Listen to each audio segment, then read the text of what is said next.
3 करोड़ 33 लाख लोग सैलाब से मुतासर है और इतना अरसा गुजर गया, एक घर भी अब तक हुकूमत ने बनाकर मुतासरीन को नहीं दिया।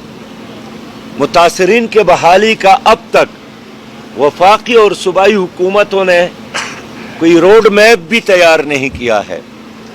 और इस अरसे में लोगों ने अपनी मदद आप के तहत अपने आप को बचाने की कोशिश की है। या अल खिदमत फाउंडेशन और दूसरे फलाही तंजीमों ने लोगों को सहारा देने की भरपूर कोशिश की है।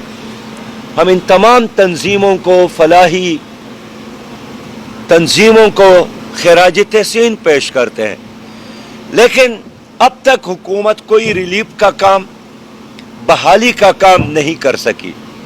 गुज़श्ता अरसे मैं डेरा गाज़ी खान में गया और 115 मकानात अल खिदमत फाउंडेशन ने मुकम्मल किए और हमने उनकी चाबियाँ, घरों की चाबियाँ उनके मालिकान के हवाले की।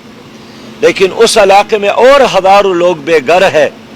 हुकूमत ने अब तक कोई एक्शन प्लान भी नहीं बनाया, इसलिए कि अपनी सियासी झगड़ों में और ज़ाती मुफादात की झगड़ों में मिनिस्टर और वफाकी और सूबाई हुकूमत इतने मसरूफ़ है कि उन्होंने 3 करोड़ 33 लाख हमारे पाकिस्तानी भाइयों को हालात के रहम करम पर छोड़ा है। अब पंजाब में भी, सिंध में भी, बलूचिस्तान में भी शदीद सर्दी आ रही है। कालाम और मदियन और बहरैन में चंद दिन बाद वहाँ बर्फबारी होगी, लेकिन हुकूमत के साथ कोई इंतजाम नहीं है। हमें मालूम है इस अरसे में खुद वज़ीर आज़म ने भी 70 अरब का ऐलान किया था और बाहर से हुकूमत ने भी बड़ी तादाद में फंड इकट्ठे किए सैलाब ज़दगान के नाम पर।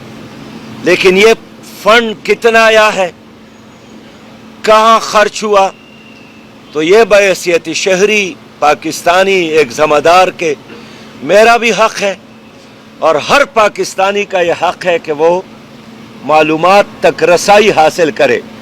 मैं हुकूमत से यही मुतालिबा कर रहा हूँ कि अब तक जितना फंड आया है या हुकूमत ने जितना जमा किया है वो सारी मालूमात आवाम के सामने रखे।